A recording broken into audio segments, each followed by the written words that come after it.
Hey car and off-road enthusiasts, behind me is the ultimate off-road machine, 2023 Ford Bronco Raptor. Let's take it out, let's see what she's got, and let's get in it and drive it. We'll go through my normal test drive area, that way we can give it the business we need to. I'm really looking forward to actually driving one of these. It's on 37-inch tires, like I said, it's got the Fox shock, and I'm just interested in see how it soaks up the road and everything. One thing about these Raptors is you can adjust the steering wheel, the shocks, and the exhaust no matter what driving mode you're in. So you can be a normal and have everything set to sport and baja, which is what I got right now. So I want to hear how this sounds if I give it some gas in baja.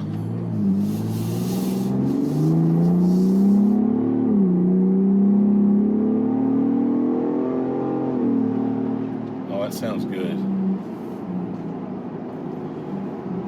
Yes, I know it's not a V8, it's a V6, but the exhaust, the trombone exhaust that Ford puts on these does sound good for what they are.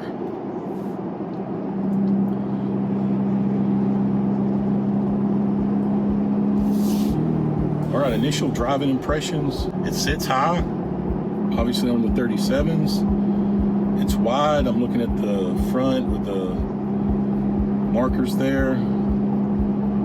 There's some road noise and some wind noise in here, I'm not gonna lie.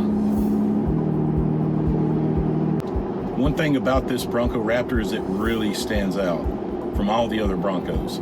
It's wider, the fender flares stick out. This is a red color, I think the one I reviewed and the other time was an orange, code orange, but it really does stand out. It's big, it's wide, it's aggressive looking. It's got the 3 marker lights on the front because of how wide it is.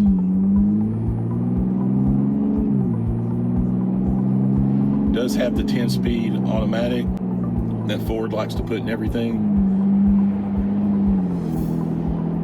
I hope everyone here can hear the exhaust because I got it in baja mode. I'm going to go ahead and switch this, my driving mode, into sport because that's just what I like to do. And I love the little digital gauge cluster where the Bronco itself changes.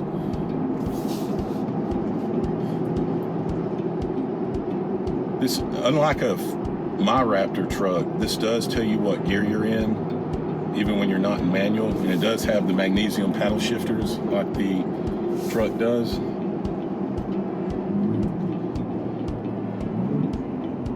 Yeah, you can hear it as it shifts down. You can hear the in the sport mode. But you know, this has all the technology. The infotainment center's got a big screen. One thing that this has that my truck doesn't have is this has a front differential blocker and a rear. And it also has the trail turn assist so you can turn on a dime.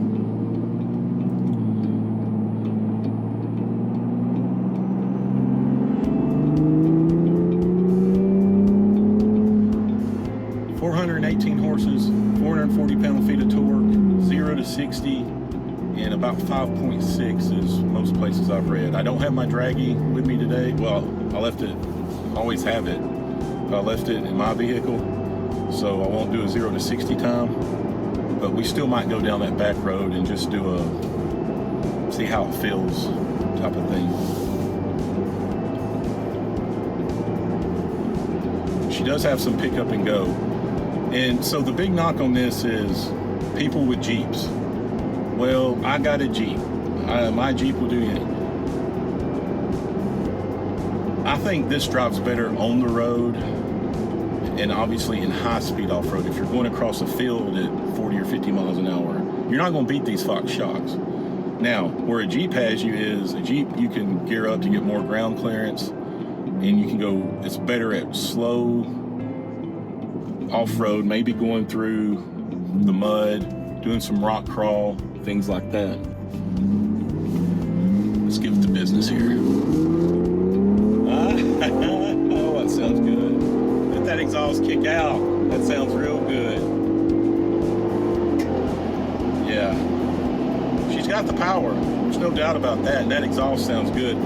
It actually sounds louder than what's on my truck.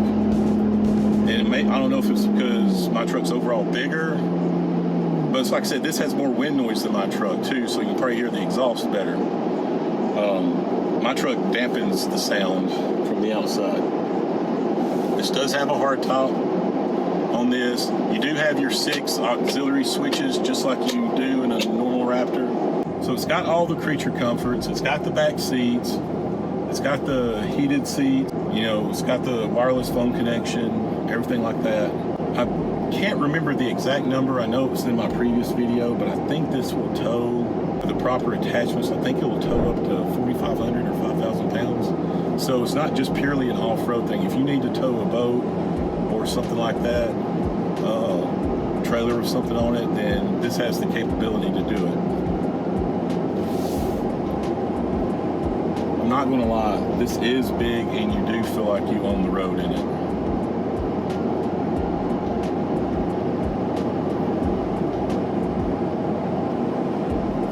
It just sits high. It sits really high.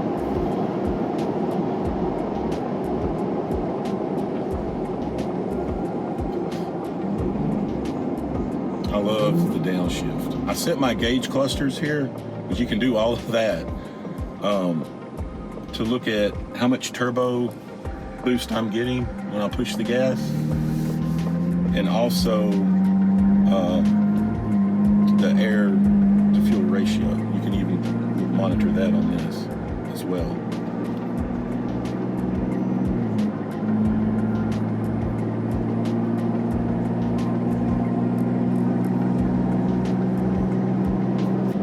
I haven't seen the 24 Bronco Raptors yet. I don't know what the changes are. I think they're very minor. I don't think it went through a refresh like the F-150 did with different things.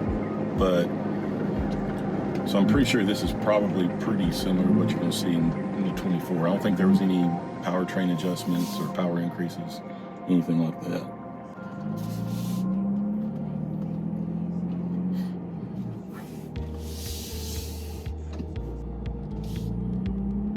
We're going to back up here. We're going to do an untimed 0 to 60 just to see how she feels.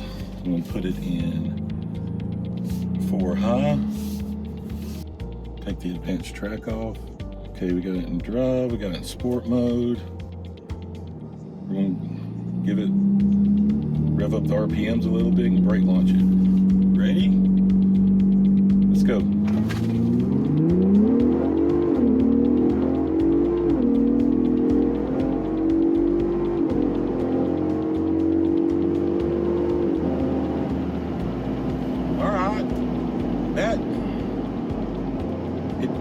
I might not have gave it as much gas as I needed to on the brake launch. I would say that's probably about a 6-second 0 to 60, which for a vehicle of this size is still very good. I don't think I quite achieved the 5.6, but you know, I'm not a car and driver or Motor Trend professional running these either and running it on their tracks. So let's give it the business one more time here.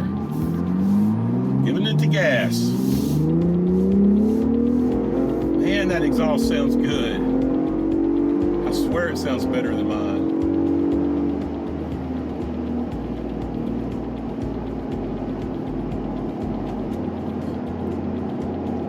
So this is a fun vehicle to drive. Now, I will say this.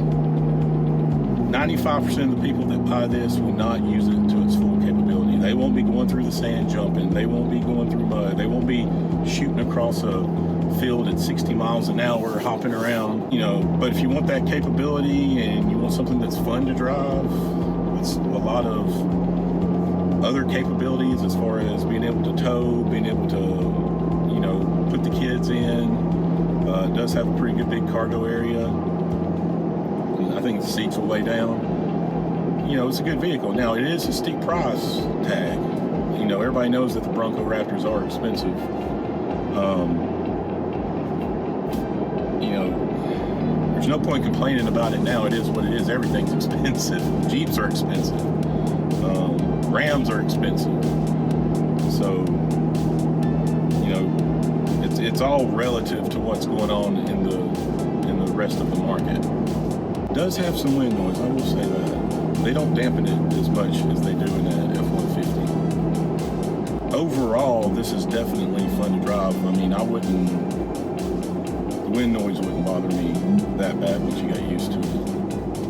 I think part of it's this hard top that you can take off. I mean, there's only so much you can dampen the noise from an engineering perspective. I do find it interesting though that on this particular, on a Bronco Raptor, you have the option for an air to fuel ratio that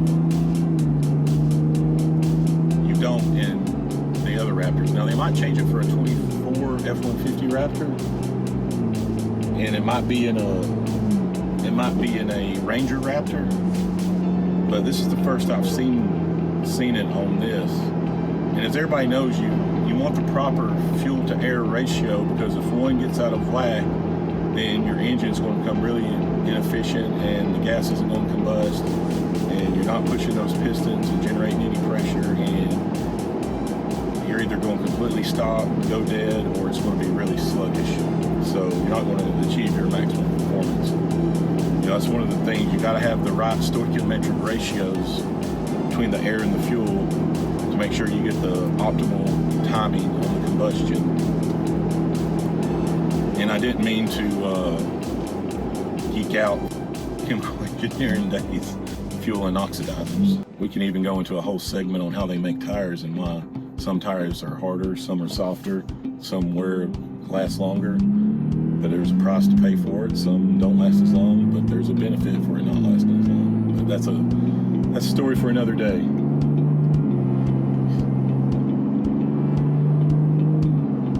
So, heading back to the dealership now, but overall this is a very fun vehicle, and I would not fault anybody if they had the money for wanting to buy one of these.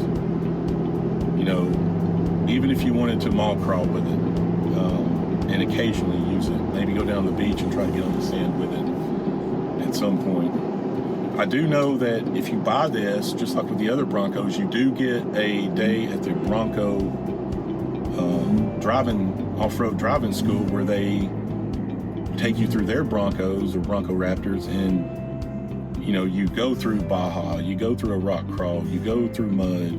You know, it shows you exactly what these vehicles will do, how steep of a hill they will go up, what the suspension will do, and pushes it to the limits and lets you realize that, yeah, I'm probably never going to utilize this vehicle to its potential.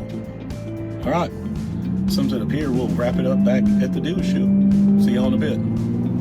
There you have it, everybody, the 2023 Ford Bronco Raptor, the king of off-road. A lot of power, a lot of capability, and it is just a beast, and it is fun to drive. Comment below, let me know what you think about it. Are you a Jeep fan? Are you a Ford Bronco fan? Just let me know. Special thanks to Woody Anderson Ford here. Call Ryan Black if you're interested in this vehicle or any other vehicle. And remember, catch yourself in the back roads of Mexico like I was today, and you got a fun car or fun truck, go ahead and give it the business and have a good time with it. We'll catch y'all later.